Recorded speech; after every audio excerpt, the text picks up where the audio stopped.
दिवंगत अंकिता के पिता ने न्यायालय से और जनता से अपील की। पौड़ी जिले की बेटी अंकित भंडारी ने पिता से कही कि मेरे जीते जी मेरी बेटी के हत्यारों को फांसी की सजा हो। कहा वीआईपी अजय कुमार है, सरकार पर लगाया वीआईपी को बचाने का आरोप। मुख्यमंत्री ने की थी घोषणा की डोम श्रीकोट नर्सिंग कॉलेज को अंकिता भंडारी के नाम से रखने की, जो अब तक नहीं हुई पूरी। मित्रों नमस्कार। दिवंगत अंकिता भंडारी हत्याकांड पर 30 मई को फैसला होने वाला है। ऐसे में उत्तराखंड का आम जनमानस अंकिता के हत्यारों को फांसी हो ऐसी उम्मीद लगाए बैठा है। आपको बता दें कि 2 साल से अधिक समय बीतने के बाद अब फैसले की घड़ी नजदीक आ गई है। अंकिता के पिता ने तीनों हत्यारों को फांसी की मांग की है। साथ ही उन्होंने कहा है कि वीआईपी अजय कुमार है, उसको सरकार बचा रही है। आपको बता दें कि पौड़ी जनपद यमकेश्वर ब्लॉक की अंकिता भंडारी की हत्या वंतरा रिजॉर्ट में हुई थी। लंबे अरसे के बाद अब फैसला नजदीक है। अंकिता के पिता कहते हैं मौत के बदले मौत की सजा हो।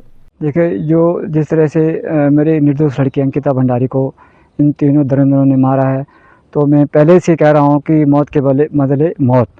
तो परसों 30 मई को अंतिम फैसला होने वाला है और हम चाहते हैं कि हमारे जीते जी हमारे सामने इन तीनों को फांसी की सज़ा हो। देखो कि मुख्यमंत्री श्री पुष्कर सिंह धामी जी ने 16 सितंबर 2023 को घोषणा की थी कि अंकिता भंडारी के नाम से जो डोम श्रीकोट नर्सिंग कॉलेज है उनके नाम से रख दिया जाएगा। और अभी 20 माह बीत जाने के बाद भी अभी तक मेरी लड़की के नाम से नर्सिंग कॉलेज का नाम नहीं रखा गया है। न्यायपालिका पर हमें यही उम्मीद है, जैसे मैं पहले ही कह चुका हूँ कि मौत के बदले मौत, इनको तीनों को फांसी की सज़ा होनी चाहिए। देखो, ये तो अब ये न्यायालय पे डिपेंड करता है कि जबकि हमने कहा था कि फर्स्ट डे के तहत केस को सुनवाई की जाए, लेकिन उस तरह से हुई नहीं। और हमें दूसरी है कि हमें जब वहाँ अपनी तारीख में जाना पड़ता है तो हमें इतनी दिक्कतों का सामना करना पड़ता है कि 3-3 गाड़ियाँ मुझे बदलनी पड़ती है और कई बार तो मैं वहाँ पेशी भी नहीं जा पाता है। ये तो अपनी समस्त जनता को, उत्तराखंड की जनता से मैं यही चाहता हूँ कि जैसे मेरी निर्दोष लड़की को इन्होंने मारा है, तो मैं जब तक इन तीनों को फांसी की सज़ा नहीं होगी तब तक उत्तराखंड में ऐसे ही धरने और प्रदर्शन किए जाएंगे। रोडों पे उतरना पड़ेगा, तब जाके इनको तीनों को फांसी की सज़ा हो जाए। देखो, जिस तरह जो रिजॉर्ट में जो कर्मचारी थे, जो बच्चे थे, छोटे छोटे बच्चे थे, जिस तरह से उनके बयान हैं, उस तरह से सीधे सीधे तो इन तीनों को फांसी की सज़ा होनी है।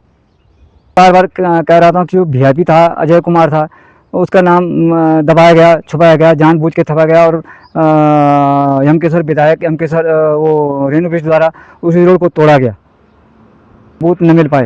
इसमें देखो, सरकार का पूरा दबाव था कि किस तरह से अजय कुमार को बचाया जाए।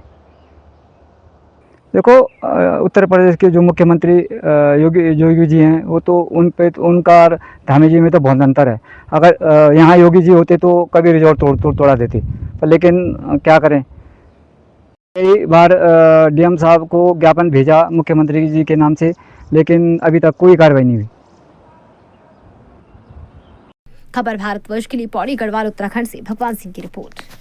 अपने शहर, अपने प्रदेश की ताज़ा खबरों के लिए लाइक करें, शेयर करें, सब्सक्राइब करें और हाँ, बेल आइकन दबाना ना भूलें, क्योंकि खबर हमारी, फैसला जनतंत्र का।